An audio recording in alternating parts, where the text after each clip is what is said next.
Welcome to What is Going Om, for new thought from the edge of Om. Each week on OMTimes' flagship radio show, veteran broadcaster, author, and media consultant Sandie Sedgbeer conducts thought-provoking interviews with inspirational authors, artists, musicians, scientists, speakers, and filmmakers who are working at the point where spirituality and science meet consciousness at the very edge of Om. Here is your host, Sandie Sedgbeer. Hello and welcome. Have you ever wondered why superhero comics and movies are so popular with both adults and children? Well, it's because we all harbour a secret hankering to be one. Well, who wouldn't want to have an array of amazing Amazonian superpowers to call upon? The problem is that the only place we can find them is in comics and movies, right? Well, actually, no. Because according to Dean Radin, the chief scientist of Noetic sciences and author of the book Real Magic, the book we're going to discuss today is not just an exhilarating read, it's the definitive user's manual for superheroes. Joseph Selbie is the author of The Physics of God, How the Deepest Theories of Science Explain Religion, and How the Deepest Truths of Religion Explain Science. A dedicated Kriya meditator for nearly 50 years, he's taught yoga and meditation throughout the US and Europe and has helped hundreds of people awaken to their own spiritual potentials. He's a founding member of Ananda, a worldwide spiritual movement inspired by Paramahansa Yogananda, and he joins me now to discuss his latest book, Break Through the Limits of the Brain, which not only connects the dots between the discoveries of neuroscience and the meditation-born spiritual experience, but also provides proven, practical exercises to help you achieve your superconscious potentials. Joseph Selbie, welcome back to the show. Good to be here. Good to have you. So we're hearing it more and more these days that we are so much more than we know. And your latest book, Break Through the Limits of the Brain, underscores that with scientific support for the existence of a subtle, non-local reality that suggests we exist simultaneously in two realities. And also that our thoughts, emotions, memories, and life force originate non-locally. So tell me more about this. Well, I think the heart of where science and spirituality intersect is in this concept of non-locality, that there is a realm that physics acknowledges not only does exist, but must exist to explain the way the physical universe works. But this other reality is what is called non-local reality, because it doesn't behave in exactly the same way as our local reality does. So in our local reality, we have certain laws that are affected by distance. So for example, the strength of a magnet tails off dramatically the farther away any metal object is from its magnetic center. And so you can say that's affected by distance, but non-locality has laws that aren't affected by distance because there is no distance in non-locality. There is no space in non-locality. It's very challenging for us to visualize what that could possibly be. But at the same time, physics is very solidly committed. And in fact, in some thinkers say that without this non-local reality, you could not have quantum physics. You just can't have one without the other. And this is really speaking to the same spiritual truths that are put forward by saints and sages and mystics, that we simultaneously inhabit two realities. They're different. One is the physical world that is revealed to us by the senses. The other is a world that we experience subjectively, and that other world is the world from which our thoughts, our emotions, our memories, our mind, as opposed to the brain, actually originates. So the brain coordinates sensory data and also sends commands to the motor parts of the body so that we move our muscles, we walk, we talk. But when we think, we're using our mind. We are more in that non-local reality than we are in the local reality that is our physical body. But the two work together seamlessly. And this concept exists in spiritual teachings in the form of the subtle body, the energy body, the astral body, which you find in nearly every experiential spiritual tradition around the world and throughout the ages, that we are so much more than we know. We are, in fact, these luminous beings that exist beyond the physical body, and even more than that, that we are inherently divine. We are children of the divine, and therefore we are heirs to every aspect of the divine. We just don't know it. We don't perceive it all the time because we tend to be caught up in what our neural circuits that we formed in the brain are keeping us constantly aware of, which is the physical body rather than the subtle. So the brain is the machine that runs the body, maybe a receiver that receives instructions from the other reality, perhaps. Certainly, Yes. if that's where our thoughts are. So tell me what happens if my thoughts are there, if my emotions are there, my memories too, then how is it that I don't know what else is there? Well, you know it in one sense because you experience it all the time. You know you have thoughts. Nobody could talk you out of the notion that you think and that you feel and that you have memories. But the reason why it's confusingly difficult to separate the notion that there's a physical body and an astral body or an energy body is that they are occurring simultaneously. You use the phrase, my thoughts are out there and my feelings are out there, but they're not. They're right here where you are. And that's what confounds the mind. The mind wants to say, well, it's either here or there. It's either, this kind of reality or that kind of reality, but they exist simultaneously.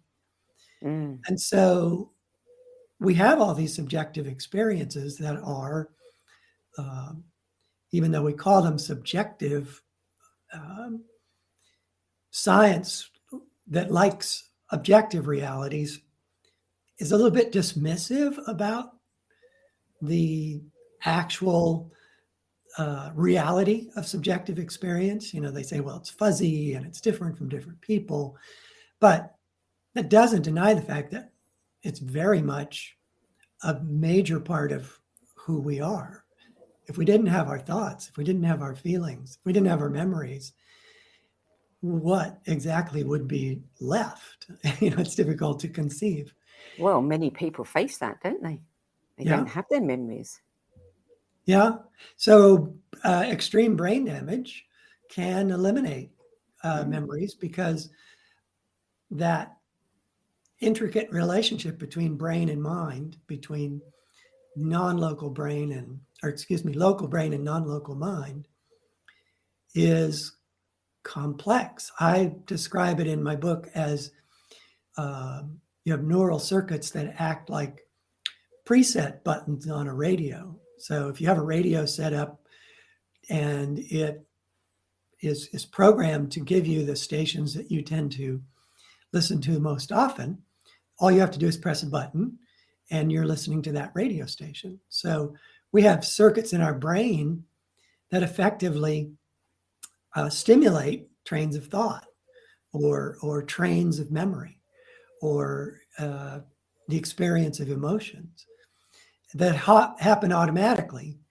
when different stimuli come. So the stimulus is sensory. So let's say you have you hear a song. That song can be the trigger of a neural circuit that then gets you thinking about what you experienced the last time you listened to that song, or the feelings you have about that song.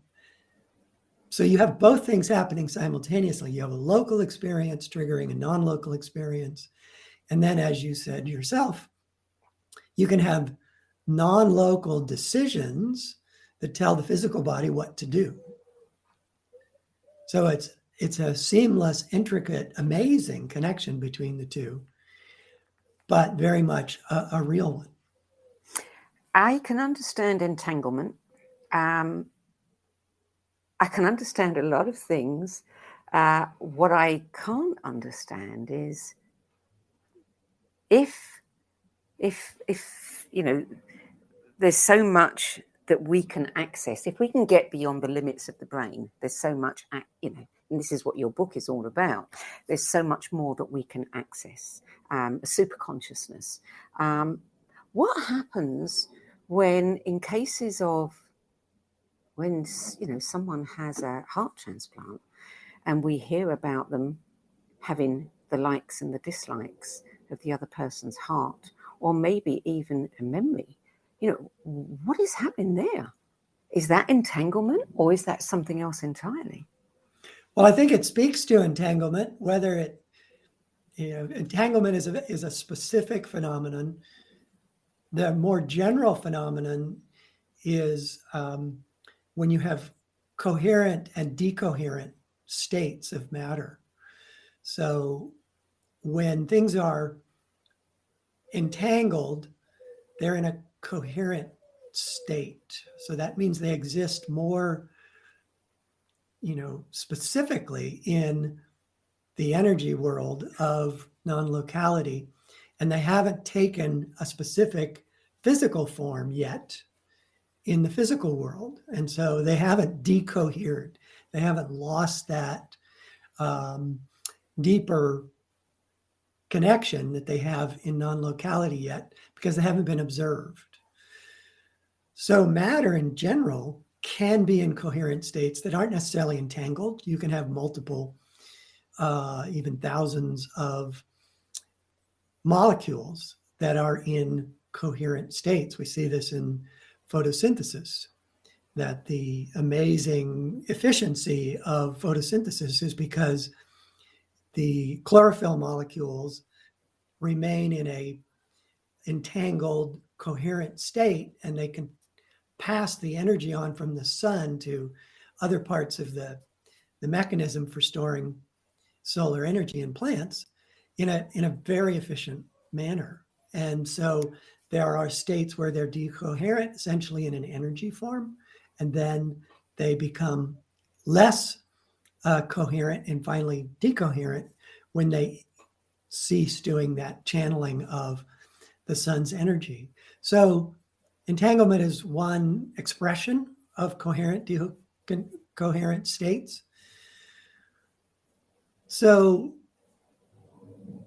we can be in our processes more coherent or less coherent. And I think that is the answer to how you could get a heart transplant, and it would come with the memories or the feelings, or as you say, the likes and dislikes of another person. It's because it becomes decoherent when it's in your physical body and you lose those connections, but it can open up, become coherent, make its own connection to its own memories, its own feelings. This may sound completely bizarre, but it's no more bizarre than saying that we had those memories to begin with, right? Mm-hmm. It is perhaps it's perhaps the least bizarre explanation for how those memories can come, those feelings can come with a heart transplant. So everything, I guess that was a long-winded way of saying that every aspect of physical reality can have a connection to the non-local, purely energetic expression of reality, that they are linked. interconnect inextricably. Why does my brain have limits? Well, it does and it doesn't. So the title is a bit of, not absolutely certain that your brain has limits, but what is the reality for most of us is that we have used the brain to create limits. When we were children, we had to start forming neural circuits to support our ability to, first crawl, move our arms and legs, to then walk, to learn to talk, to hear and understand spoken language. All of these things we weren't preset to do. Human infants are surprisingly unable to do almost anything that is of a voluntary nature. And so we have to build all those circuits in order to support our ability to do that. And if we hadn't built the circuits to walk when we were infants, every morning when we wake up, we'd be toddlers.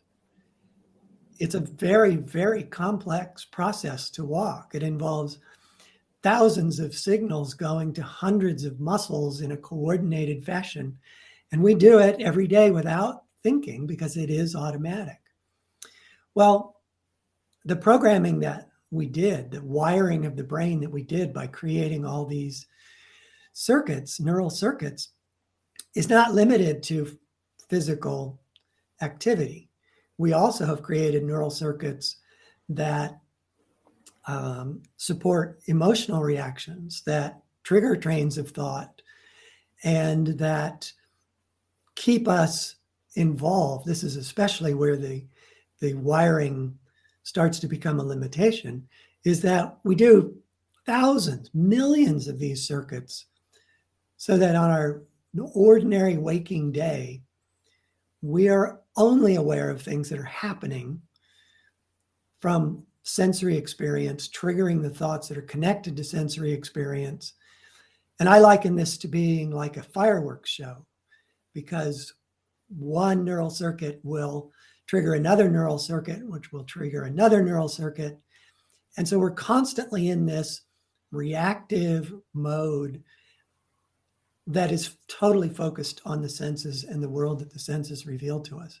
So this is what creates the limit of the brain. It's self-created. It's inadvertently self-created, but we have rendered ourselves neurally blind to anything except those specific actions and reactions that we've established neural circuits for most of our life. There are many cases, however, when in which young children are aware of more subtle realities. Young children see angels. They have astral awareness, and they get talked out of it, or, as is often the case with psychics, they work out a very confusing relationship to it, that they only realize they see things that other people don't when they're 4 or 5 or 6 or later. They start talking about things and adults start giving them very strange reactions. And then they eventually learn that they are perceiving subtle realities that nobody else around them perceives. So that awareness is something we lose, but we never lose the innate ability to reclaim it. So that's why we have to break through the limits. We have to break through the limits of our own wiring and regain that awareness. So meditation is a big key to that. I can talk about it more in depth, but essentially, meditation doesn't give you anything. Meditation gives you access to everything. It gives you access to everything subtle that your senses don't reveal. Near-death experiencers instantly gain access to realms beyond the physical. And then when they come back, they feel like they had been in the real world and they came back to the fake world of three-dimensional reality that is to them plainly a construct of their mind, a construct of their senses that they can perceive and they can work within, but they always have this deep-seated sense of its unreality because what they experienced during their near-death experiences was much more real, much truer to their heart and mind than what we tend to perceive. So the challenge for us is to break through that self-imposed limitation. Well, what I don't understand, if you talk about the larger part of ourselves, most of us, what we think of as ourselves is not, doesn't exist. It's non-local. If that is so, and if what I think of as me, the physical me, is a hologram, what is the purpose of this? Why? Why would I do this? Why would I split part of myself off from what I really am to live a life that is very diminished? Well, the answer that I can give you, I can't say that I have directly experienced it with such a degree of depth that I can be certain, but I can give you the answer that most satisfies my mind and my heart, which is that we're children of God who are returning to our awareness in God, and that this process takes place through many, many incarnations. Some of those incarnations go back to us being crystals, and that it's hard to imagine what the beginning and end of a lifespan of a crystal would be, but nonetheless, the thought is that crystals are more organized matter than any other form of matter. They're in a crystalline lattice where everything is lined up, and those crystals take on different abilities. They become good at conducting things. They become translucent. And what I have read is that the soul that is only able to perceive a very small bit of itself at that point is nonetheless powerful enough to organize the matter around it and to make it form into a crystal. And that gradually those life forms become more complicated. We become plants, we become animals, and finally we become man or woman or people as we know it. But that the learning experience goes on. And the main thing about the learning experience is to be more and more aware of what we truly are.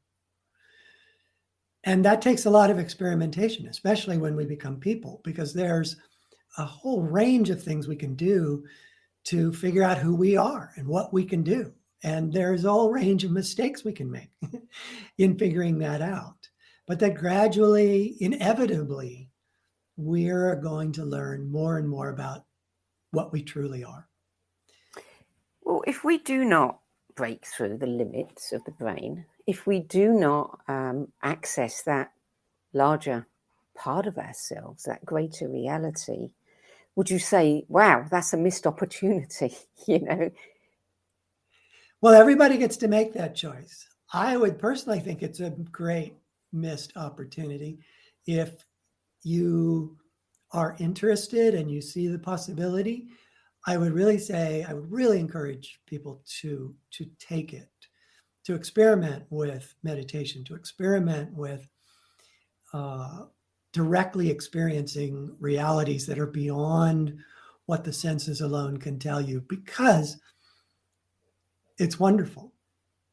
It isn't just another reality that is equal to our own.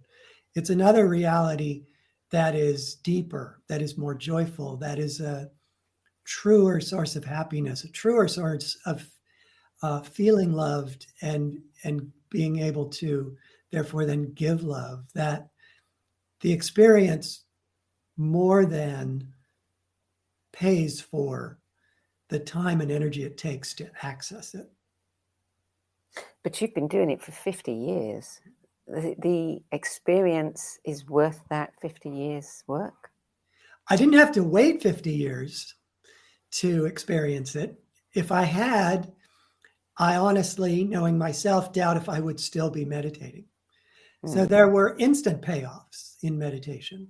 There were longer term payoffs. And now, as I not only have done it for 50 years, as I have gone through the arc of a lifetime, I more and more appreciate what it's done for me and the day-to-day state of mind and heart that I have as a result of it. I would not trade it for anything. But I would have said that same thing truly 30 years ago, 40 years ago.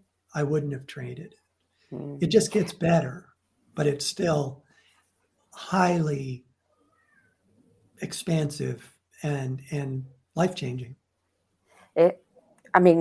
Meditation has gone mainstream, and we all, I think, even if we don't practice meditation, are very aware of the science and how, what the benefits are physically and in many ways, for depression, for changing brain states, for changing all kinds of things that maybe we're not happy with. The key, I think, for many people is being able to meditate successfully. And this is something that I've struggled with for a long time. And we will go into this more in the second half. We're going to take a short break now. But, this, I think so many people really want the benefits of meditation, but find it very, very hard to meditate. Anyway, we'll come back to that. You're listening to What Is Going On. I'm Sandie Sedgbeer, and I'm speaking with author Joseph Selbie about his latest book, Break Through the Limits of the Brain, Neuroscience, Inspiration and Practices to Transform Your Life. After the break, how to rewire your brain to create new habits and the Hong-Sau technique of concentration. We'll be back with more in a few moments. OMTimes TV. Imagine becoming a super influencer. Reinvent yourself, invest in your brand, and then manifest your success with a robust spheric approach. OMTimes Media and Broadcasting offers a unique and multifaceted way to become the spiritual and conscious influencer you deserve to be by putting your message across our powerful platform with its proven record of integrity and excellence. Through our produced shows, OMTimes offers the opportunity to become a social media TV personality, a radio show host, an OMTimes magazine columnist, and a syndicated podcaster, all in one shot. By live streaming your show on OMTimes TV and broadcasting it across the extensive OMTimes radio and TV networks, you become more than a host. You become an ambassador and a force for positive change. OMTimes. Open yourself to the possibilities. If I could be you, and you could be me for just 1 hour. If we could find a way to get inside each other's minds. Walk a mile in my shoes. Walk a mile in my shoes. Well, before you abuse, criticize and accuse. Walk a mile in my shoes.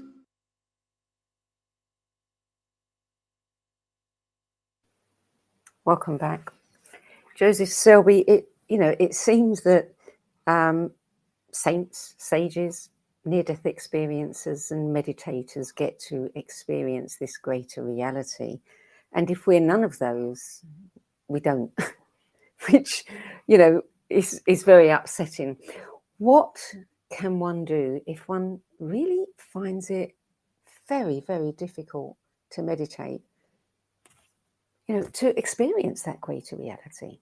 I feel like sometimes I'm, sitting on the other side of a window watching all these people who can do this wonderful thing that I just can't do. Well, it's an excellent question, and one that is often asked, and I've often been asked. So let me start by saying it is difficult. 50 years on, I can't immediately make my mind stop thinking about things. I have learned techniques. I have learned approaches with just using my own mind to get my mind to go, quiet down. But it's not as if even after 50 years of meditation, I can immediately become perfectly still and my mind becomes crystal focused and I, go beyond the brain into this higher awareness on command. If I work at it and if I have, a good amount of time to do it, I can be much more successful than I was by a long shot than I was when I first began. So I guess what I'm trying to say is that it's like many things. If you play a sport, if you're a tennis player, you don't play well every time you go play tennis. You certainly didn't play tennis well the first time you started to play it. Everything we do in life requires some degree of practice and commitment to it to get better. So all that said, tennis kept you going if you were a tennis player because there was a spark of fun in it, even though you hit it into the net the first 50 times you hit the ball. There was something that drew you and kept you going until you could become a better tennis player. So for people who haven't established a strong meditation practice, but who do practice, I'm just about willing to admit that there were some experiences they had that they really liked, and it kept them coming back. That there's a feel for something there that is very real. So if you haven't started meditating yet, I would encourage you to do so, because I know if you do it a little while, that can vary. Some people are very lucky. They have a wonderful experience first time they sit down. Other people, their mind just keeps galloping away, their body fidgets. They are wondering why on earth they're doing this, wasting this 5 minutes or 10 minutes of their life when it never works. For them, I would say, use a technique. The simple mindfulness technique can be effective, but there are techniques that can help you more than that simple technique. And one of which is one I teach in the book, Break Through the Limits of the Brain. And it's something I've taught 100 times at least in classes, et cetera, around the world that I've taught. The essence of the Hong-Sau technique is that it takes the predilection of the mind to want to think about something and gives it something specific to think about. And that is the breath. So the Hong-Sau technique in its essence is watching the breath, but as the breath comes in, mentally saying the word Hong. And when the breath goes out, mentally say the word Saw. So Hong-Sau, Hong-Sau. Hung on the inhalation, saw on the exhalation. So you have a focus. And as you do the technique, there are ways to bring your point of attention right to the point between the eyebrows, which is the seat of concentration for your subtle body. And it's also where we tend to concentrate naturally when we are thinking about things. You see people, frown, and they're right there. They're thinking about something that's going on. It's a natural point of focus for the physical body and for the subtle body we've been talking about. So you combine that, try to bring your attention to this point, and then just watch the breath saying hung and saw. And I think you will find if you've had trouble getting your mind to ever calm down, that this will help you do that. It'll be more effective at doing it. So techniques are good. Commitment is good. Once you've finished doing the Hong-Sau technique, and it can be 5 minutes, it can be 10 minutes, it can be 15 minutes, then stay relaxed. Take advantage of the calmness and the positive feelings that it gave you. Just take enough time to kind of absorb them before you dash off to the next thing in your life. Is that enough for me to access that greater reality and really develop super consciousness? Or is there more? I think it's important to understand that your regular consciousness, that is, I'll define it this way, as being your awareness focused through the senses, is a part of superconsciousness. It is just a constricted part of superconsciousness. So in a way, if you bear with me here, you're always using your superconscious. You're always using your innate consciousness, which is infinite, but you're just choosing to dial it way down to conscious awareness. So as soon as your conscious awareness becomes less of a focus, which it does when you close your eyes and still the body and focus the mind, you are immediately becoming more superconscious. You're immediately breaking through the limits of the brain that keep us conscious, keep us involved, keep us delighted in the fireworks show of the interconnected neural circuits that love to stimulate each other. As soon as we can pull back from that a little bit, we are automatically super conscious. So it doesn't take, it's not like an amazing breakthrough experience that is all encompassing. It changes by degree. We become more and more aware of our subtle self. And pretty much everyone has had some degree of superconscious experience, even if they're largely wired for conscious experience. So it might have just been that moment at the seaside when you were just listening to the crash of surf, your thoughts faded away from anything that was pressing or emotionally disturbing, and you just felt the wonder and beauty of being there. That feeling, even if the perception is still conscious, the feeling is superconscious.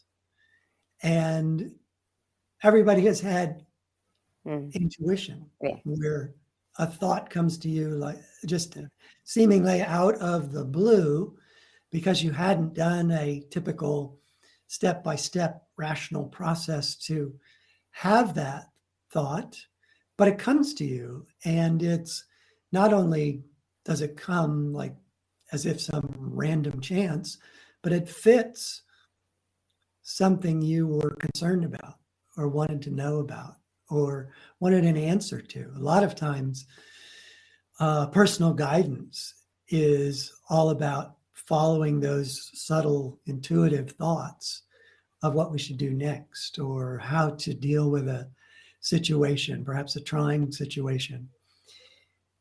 So we have, perceptual intuition, if you will. We have thought intuition. We have feelings that are powerful and powerfully positive feelings that,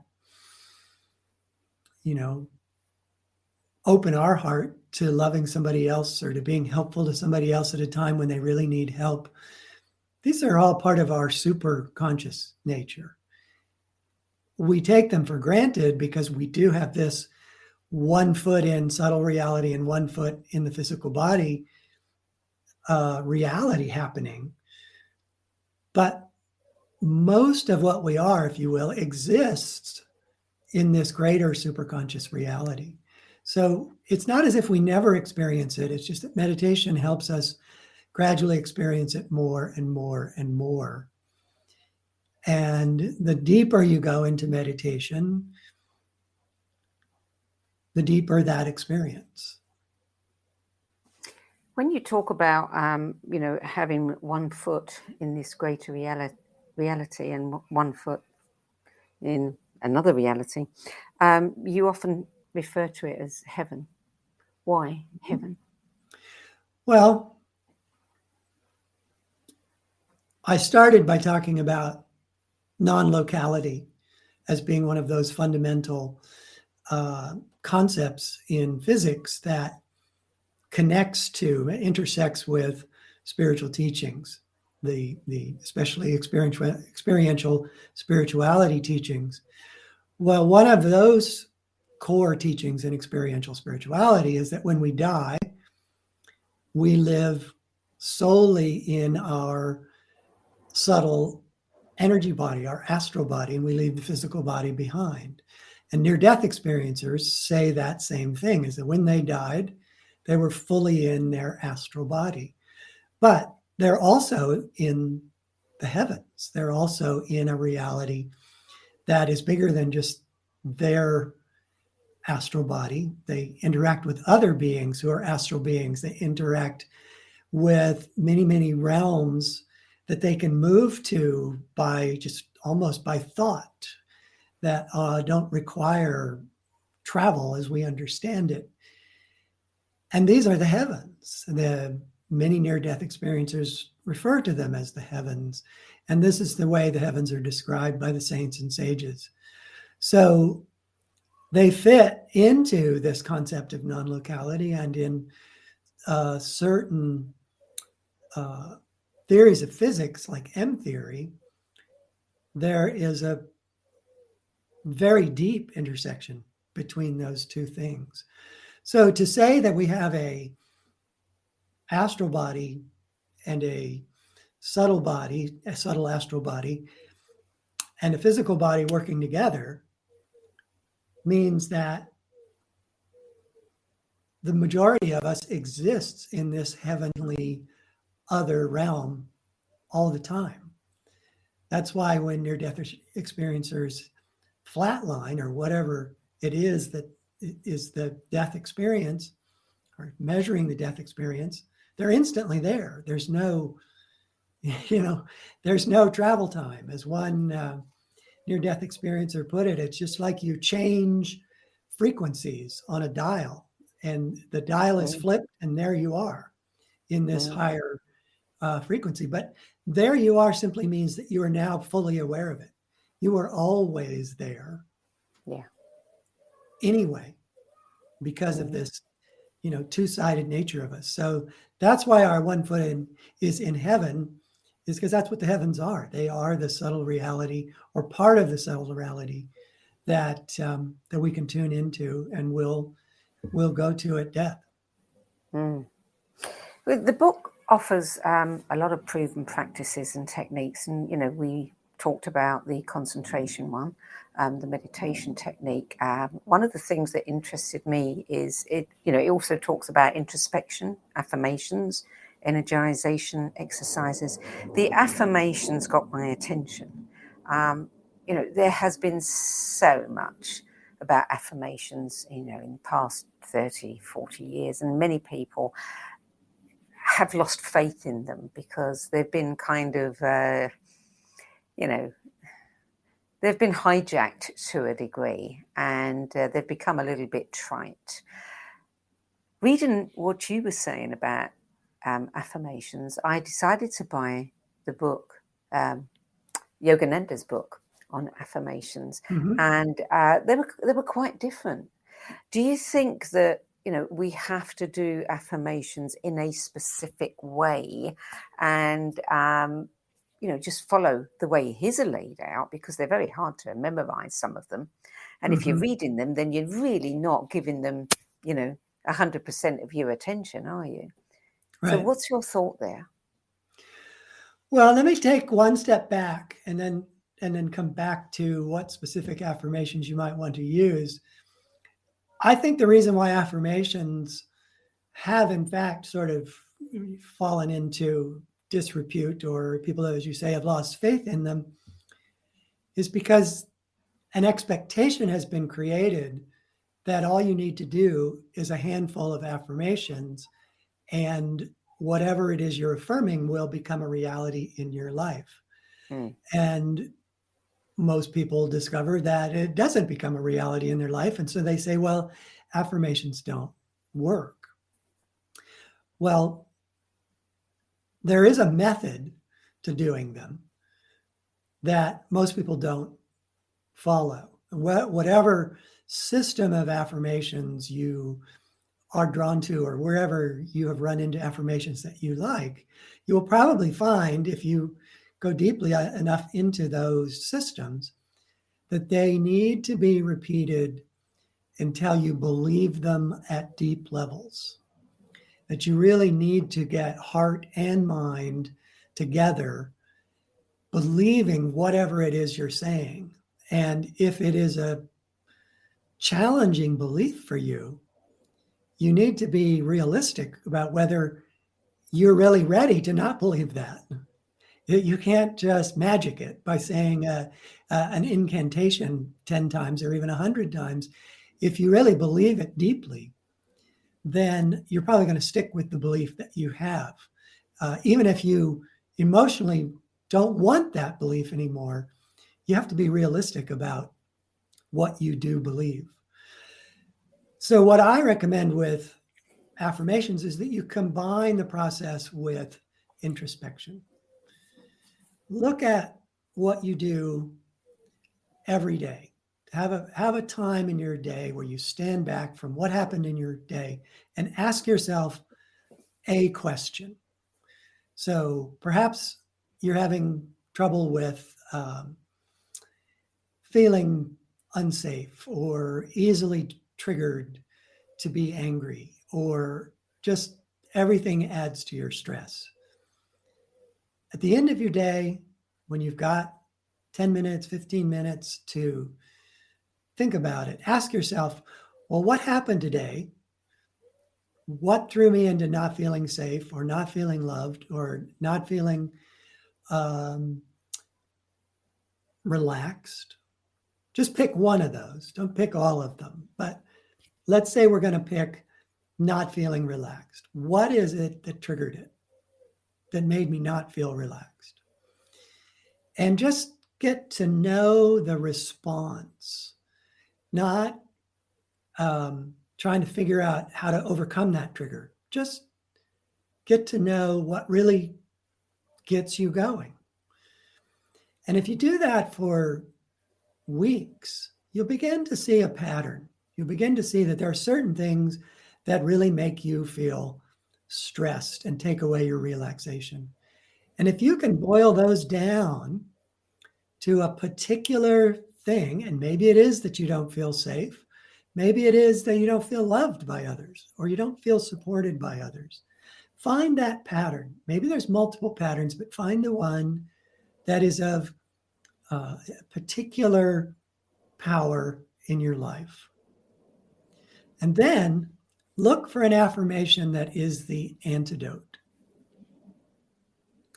And use that methodically to build a new neural circuit. So what you're experiencing when you have all of those experiences is you're having neural circuits that you've already wired in your life through your life experiences that fire when certain things happen.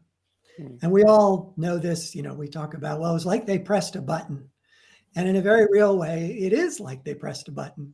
That button is a neural circuit in your brain that fires and makes you feel stressed or angry or whatever it is.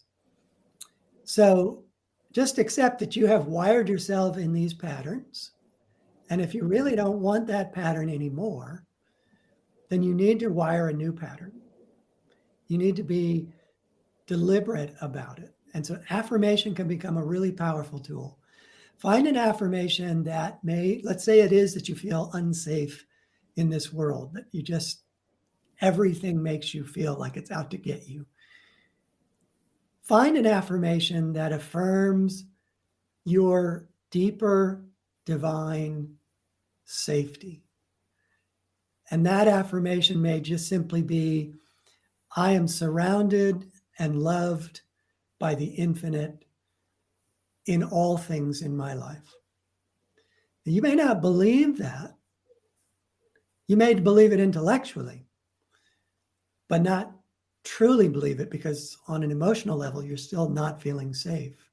So this is going to take time to penetrate to your feelings and to your thoughts, that you can really believe it. You can leaven this process with meditational experiences where you do feel relaxed and you do feel safe. Put it all together, but keep repeating that affirmation until you really believe it. And what then happens is that the situations that would have triggered you to feel unsafe will start to trigger this deeper feeling that you really are safe. Even though these things are happening, I am safe.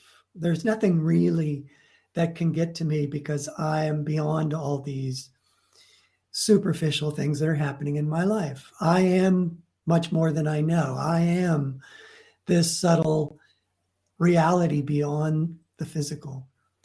And it can take weeks to months of doing a single affirmation over and over and over at specific times, whenever you can do them. But understand that you're rewiring your brain. You're doing something very specific. It's not just kind of, shouting out to the void. Yeah. Yeah. You're actually making Yeah. a new circuit in your brain, which once made is a real physical thing that will come to your rescue when that is triggered. And it will antidote the other neural circuits that you previously built, because it'll take that triggering away from them. It'll trigger that deeper, calmer self than the stressed one. So you're I don't want to saying, put this out as a quick panacea to everything, because it is time consuming. The bigger panacea is meditation, because it rewires your whole brain, not just specific circuits. But affirmation can be a powerful, specific tool. so forget the, sticking the Post-it notes on the mirror and just repeating everything by rote while you're cleaning your teeth. You're talking about structure. You're talking about, a methodology here. You're talking about, actually putting some effort into it. Yes. And taking it deeper. Yeah. If you want to do it, be serious about it. Otherwise, you are more or less wasting your time. I don't want to say that even an attempt is a complete waste, because it's going to leave some memory of what you were doing. There's going to be some gain in there that you might be able to remember. So I don't want to sound like if you fail, it's useless. But I do want to underscore that you get a lot more out of it if you stick with it until you really get to this point where you have rewired your brain. Mm. Having read your book, we're almost out of time now, so we're going to have to be quick, but having read The Physics of God and also this one, do you see these as a kind of, a sequel, so to speak, that this one just goes a little bit deeper, has a little bit more of the practical in it? I did put more exercises into it than I did The Physics of God. The information really is, you could read them in any order, I think, and not find it confusing. You don't have to have started with The Physics of God and then read this. But the Breakthrough the Limits of the Brain definitely offers much more than meditation, which I do offer in the physics, but it offers these tools of introspection and of affirmation and energization, as you say, and learning to live a more concentrated life. The more concentrated you are in all things, the faster you rewire your brain. So there's a lot of how-to in Breakthrough the Limits of the Brain. This is laying out the pathway. Yeah.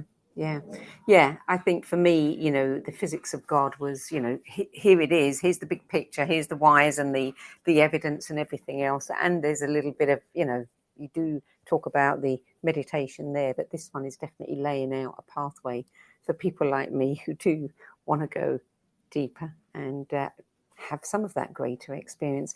I'm afraid we're out of time now, Joseph. It always seems to go so fast. Thank you so much for joining us today. It's been my pleasure. Thanks. So, Break Through the Limits of the Brain, Neuroscience, Inspiration and Practices to Transform Your Life is published by New Page Books, which is a division of Red Wheel Weiser. For more information about Joseph Selbie, his books and his work, visit josephselbie.com and expandinglight.org. That brings us to the end of this week's show. I'm Sandie Sedgbeer, and I'll be back at the same time next week with another edition of What is Going On. Till then, it's goodbye from me.